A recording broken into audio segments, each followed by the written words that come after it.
Hey guys, we're here at Paul's. The engine and trans is in the car. We'll talk about it. Buckle up, put it in gear. Let's get the show on the road.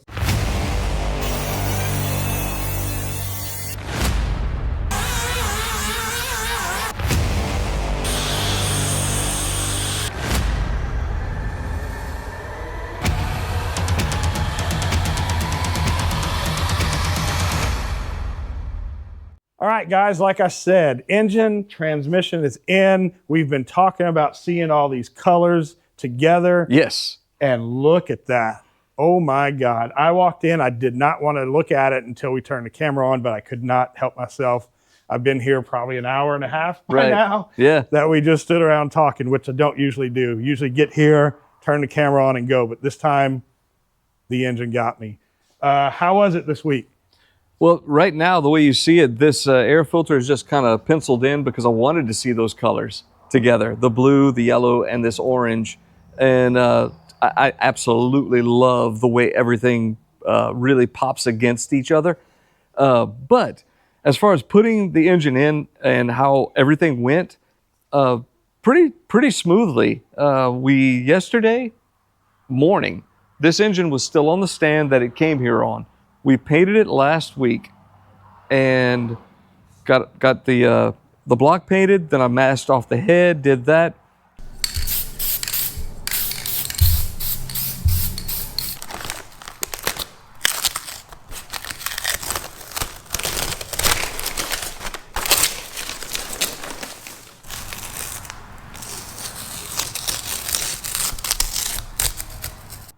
I wanted it prepped enough that me, Fred, and Cliff could get it together and in.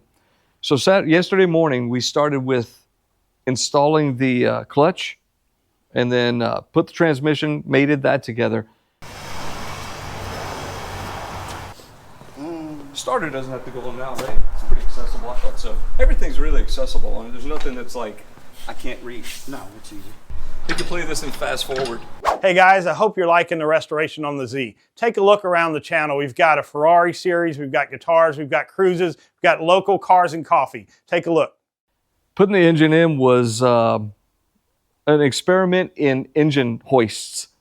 We had to change hoists because the Z has, as you can see, a long nose. I mean, way out here to the front of the engine. It's not like a front-wheel drive car where this would probably be the front of the car. So we had to change hoist where we had a longer arm. Thankfully, I have two. And got this thing in. The first try took us about 20 minutes. So not too bad. Here we go. Looking good?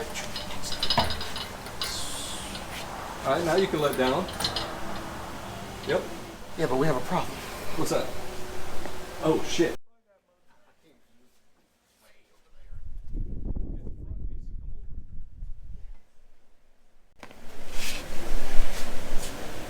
There we go. Hi. Got it? Sure. What's the pad for? To keep it from scratching the body. And what I'll do, I need to pin this. All right. Still kind of. This is nice.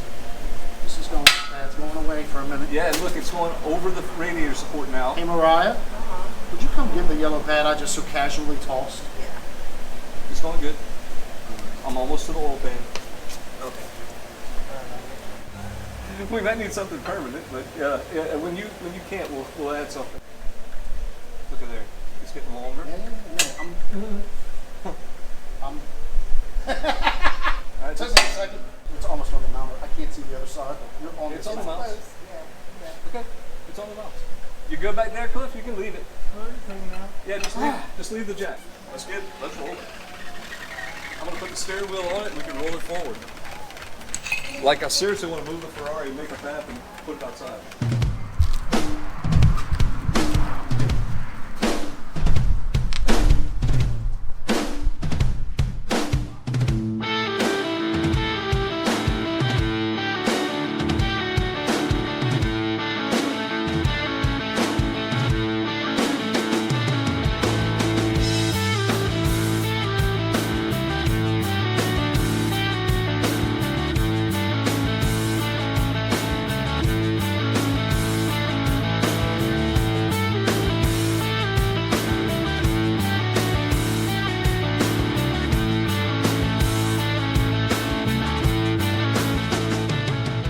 that I was here the other night when you were cleaning it, and this side had the most sludge on it, but I mean, eventually came off. And this is painted, right? That's not raw aluminum, the head I'm talking Correct. about. That's painted with a cast coat aluminum. I think it's made by, it's not SEM. That valve cover is bare aluminum. It is. And this was vapor honed, which is a water blasted. He did all of this and the valve cover. Well, I sprayed the valve cover with a flat clear, and it dulled it a lot. I wanted it to still look like this, but it made it look like a really dull finish. I don't hate it, and I'm not going to change it because I don't want to get rid of the casting marks that it still has in it and such. But if I ever did it again, I'd probably spray it with semi-gloss or either that or a gloss finish. So realistically, how close are you to getting this running? Just running, just where you could turn the key. I mean, not coolant hooked up, not just, right. Just be able to see if it runs and makes any noises. Yeah, if we could just make it open header noise, it would take putting on the distributor, and I mean, I could run an IV tank to the carbs and just feed those. Starter will be on tomorrow, so that's not a big deal. The battery is hooked up and charged, so if we had a starter, carbs had fuel, and a distributor, all I have is this one coil wire so far, so I put it on there just to see the color. They're really cool NGK cables, and that'll go here to the distributor. But anyway, if those things were on it, it would be a viable engine. It would start. That would make sure the engine runs, no noises, viable engine. Now, how long do you think it would take to completely get it to driving condition? Because I am asking, guess how many days from now until we leave for the Midi? You've calculated this already, right? 38. Yep. So I'd rather call that 4 weeks or so, something like that, because 38 days sounds just like you got me nervous the first time by saying it was 51. It sounds a lot better if you say 5 weeks or 4 weeks, whatever. Because I do work on this nightly, and tonight I did make a lot of progress. I put on the intake and exhaust manifolds, the fan. This is literally just sitting here with one bolt because I wanted to see the colors, but all of this stuff is not coming off again. We have a lot of little things to do. Tomorrow night, garage night, we're probably going to put in the speedometer cable, throttle cable, the clutch cable, get all those things in, probably run some fuel lines, get all that stuff down. A lot of little things that are going to equate to a big step. And after that, you're talking radiator. I did not paint the fan shroud yet. So we're talking radiator, fan shroud, a week. Let's say a week to do all those little pieces. So 31 days. Right. From the time you get it drivable to the time we leave for the Midi. Yeah. And those 31 days, now at that point, it will be running and actually should be able to maneuver up and down the driveway. I still have to paint the hood. That's a day, right. 2 days, a weekend. I'll go to Mitch's shop and paint that in a weekend. The rear end is in. Differential, all that stuff's installed. Axles, the half shafts are in. So all we have to do is connect the transmission to the diff. What is that, 20 minutes? So there's a lot of little things to do, but they equate to a good, let's say 2-3 days of, we won't do them all in 8-hour days, but you know what I mean? Like the equivalent of 3 8-hour days of working. So we got it. We'll have it. Did you ever find your sticker for your brake booster? No. I'm gonna have to order another one. Look, the thing's dusty now. Even yeah. It's been sitting that long that it actually has dust on it. This video has helped because someone made a comment that his OK sticker on one of the side windows was on the wrong side. Yeah. And At first, Paul thought he was right. No, I'm right. That guy's wrong. But he looked into it more, and you were wrong. Well, actually, I was correct, but from what I knew, because I researched the wrong hand drive. For a right-hand drive car, it would have been on the passenger side. And when I don't know, Wikipedia, however I looked it up, it showed it being on this side. When he made that comment, it actually made me research it more and say, it's on the opposite side of the driver. And so we moved it. Yep. So guys, we actually do read these comments. So if you see something wrong, if you like the car, if you hate the car, if you like the color, you hate the color, if you want to see something different on the car, comment it. We'll read it.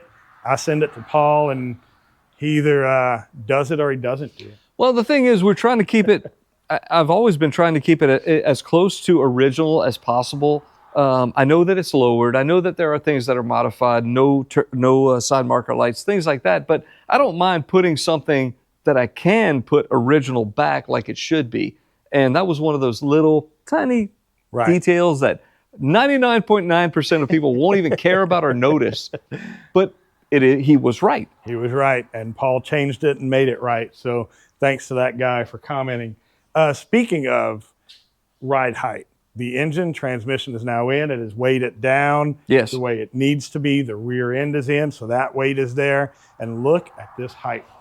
Yeah, the stance is basically done now. This is how it's going to sit with these Tokiko springs and Koni shocks. This is pretty much how it's gonna stay. The centers are still going to be painted. The more charcoal, I guess, pewter is what you'd call that color. What it will be the graphite. grill. Graphite. It's called graphite. And I'm going to go ahead and paint the wheels darker. I'm not a fan of black wheels, but dark gray is fine. So this part will be the color of the grill. And then the center Z, which these are both off, but anyway, the center cap is going to be body color. Oh, nice. Okay. Yeah, I'm going to do the Z body color. The chrome, but then the actual print will be body color. Right. So there's been a lot of work, front of the car.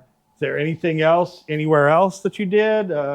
Something in the rear? Aside from the rear hatch, I've done things like starting to work on the kick panels. Console. Yeah. And a few other odds and ends on the interior. There's a lot of stuff that we did. But yeah, we're getting a lot of little things done, and they add up to being real close to being ready. Now, was cleaning that transmission engine, was that hard to do?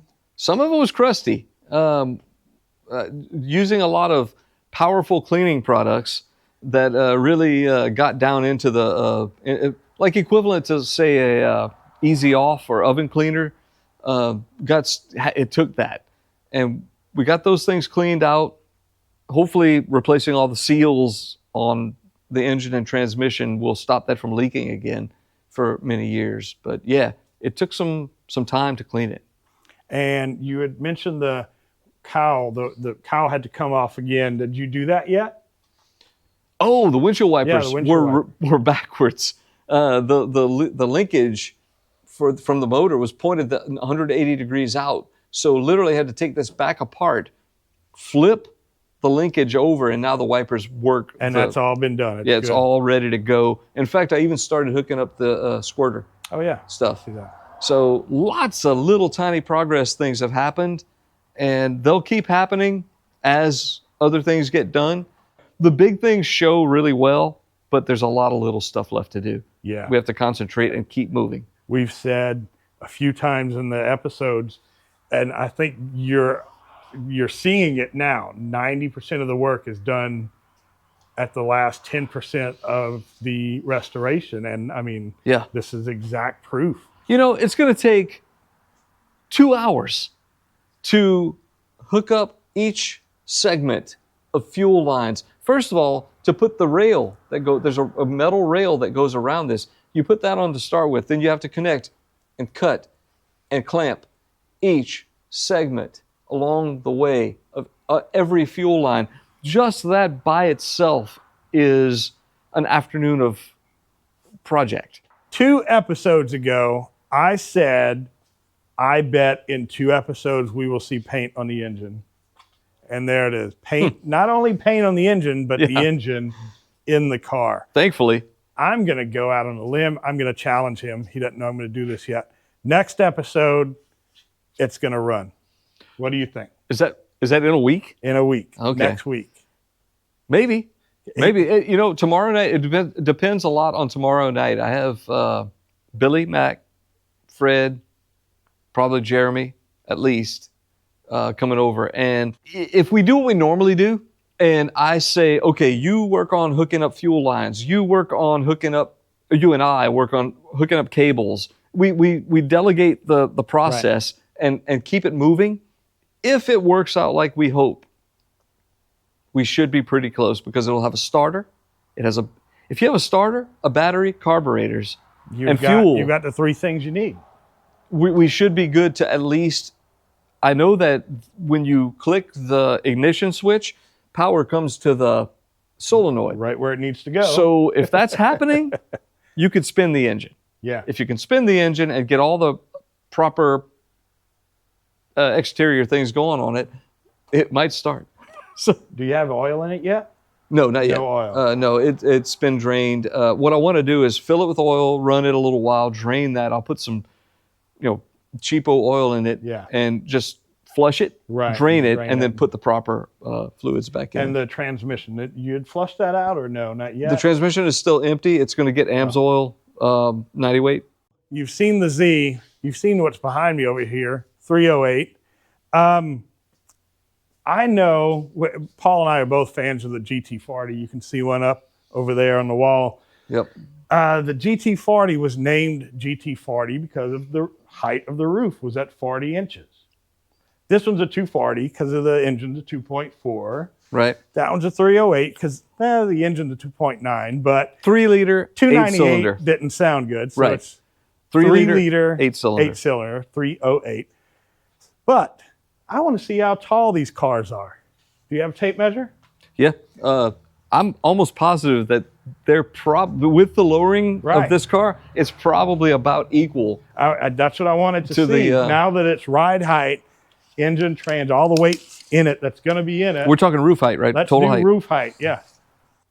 49 inches. Roughly. I mean, roughly that's 49 inches to the roof. That's an eyeball. Now, this one, the roof is off, so I guess we just do it. I'll use the roll bar.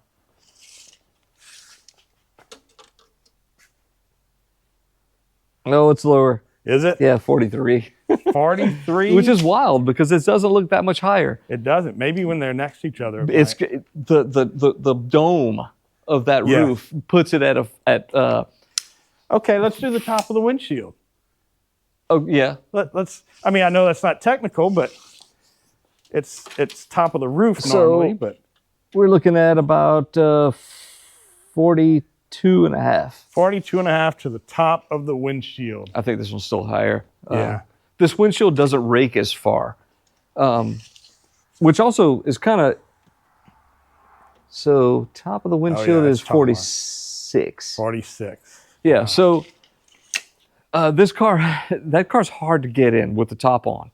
It's not as hard as the Lotus Europa, but still a real pain in the butt to get in and out of with the top on it.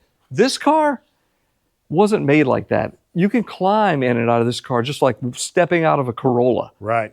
It's just so open and tall. It's a good thing. It still has the sleekness, and I mean, look at the front of this thing. It's sitting lower than the Ferrari, if nothing else. I mean, it probably is, but it has a more of a bubble. You can see hood is not here. It's not in the pile of parts that it was in. It is now in that pile of parts. Let's go take a look. Still over there, yeah. So this is primed, block. It's not blocked yet. No, it's primed and guide coated.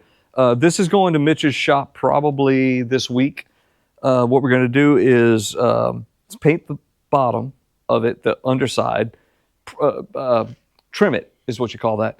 We'll trim out the bottom, and then that way, once that's dry, I can flip it over, block the top, then mask it off at the trim line and paint it horizontally. And that really gives you a nice lay down. You don't have to worry about runs. You can just really put the paint on thick. if you notice the paint on the roof and tops of the fenders is really super shiny, that's why. You let gravity help you get it thicker. Now, Mitch's shop, he's talking about where you guys saw him paint the car in the really nice booth. Right. You painted some parts here. You said the hatch. Yeah, the hatch got painted here. It ended up with just a little few specks of dust in it, but you'll be able to see the shine. Once I blocked it and buffed it, this is the only part of the car that is actually buffed, and it's basically equivalent to what we did at his shop. But there was a little bit of a speckling of dust. And did you end up trying to get some of the lines out of the glass yet? Not yet. I'm actually going to take it to a friend's shop and see if we can't buff some of this haze out of the rear hatch glass. I don't know if we're going to get these scratches out.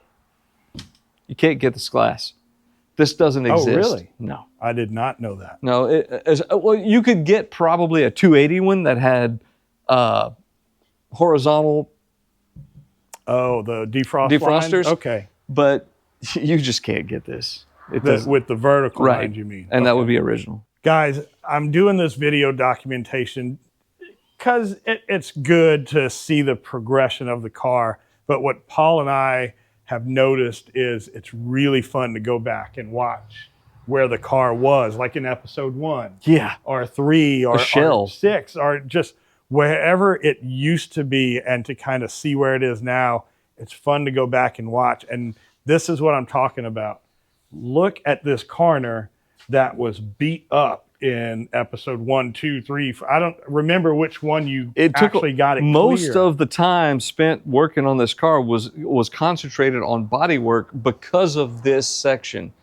This was pretty torn up. So now, the body lines have, there was even something I had to redo. It ended up being where this had a hump in it once I primed it. And so I had to reblock this and get all the shape right. And it came out really nice, I think. I mean, and it's such a beautiful, iconic design. It has sort of an XKE feel to it, or, a lot of the era cars of the time in its design. All beautiful. Right. And even in one of those blocking videos, we talked about losing body lines or making body lines with humps in them. And as much as you concentrated on it, after you primed it, you still saw a flaw. Right. But at that point, you were able to sand it at that point and get it right. And I mean, just look at these 2 lines, and that fuel door kind of fits right in there. And that's why you do guide coat.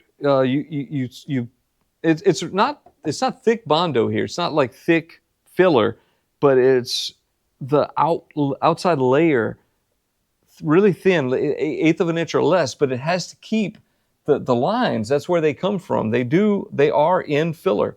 You can't, without replacing the panel, you can't get the metal that way. So it takes guide coating to see where your humps are in your body lines, and you can shape those down and get everything nice and straight. I've thrown down the challenge. 1 week from today, the car is going to be running. I'm hoping we can start it. Yeah. Maybe with an IV bag of fuel, maybe with no coolant. I could probably put fuel in the tank at this point. I do have to put a drain plug in it. That would suck. It would not stay. But the drain plug is here. So we put the drain plug in. We could get the fuel pump pumping and actually start it, I think, within a week. Yep. Whether it's a Rolls Royce that you've wanted and it was a chase to get it, and you got it, and you nursed it back to life after being dormant for 38. 38 years, which is how many days we have till the Oddly enough. Or if it's a 308, your dream car from when you were a child. Well, I mean, in 79, you weren't a child. You're like a teenager. Whether it's a Army, what kind of Army Jeep is this? M151. M151 that you actually built with your dad, right? Yeah, 1979 model. Or whether it's a 240 redemption car because you sold the one you wanted, Right. get it back. Yeah. And if you have a question about any of these cars, look on the channel. There's videos of the garage in general. We talk about these cars, or a comment, a correction. Yeah. Well, I say a lot of wrong things. I don't know everything. But we do know a lot. Yeah, you know, I'll take a correction, please. Let me know if we aren't right, because that helps us too. You know. Yep. Helps us progress. So whether it's any one of these cars or any of the cars that you have that you've gone through and you have a story with it, what are we going to do with them, Paul? Drive them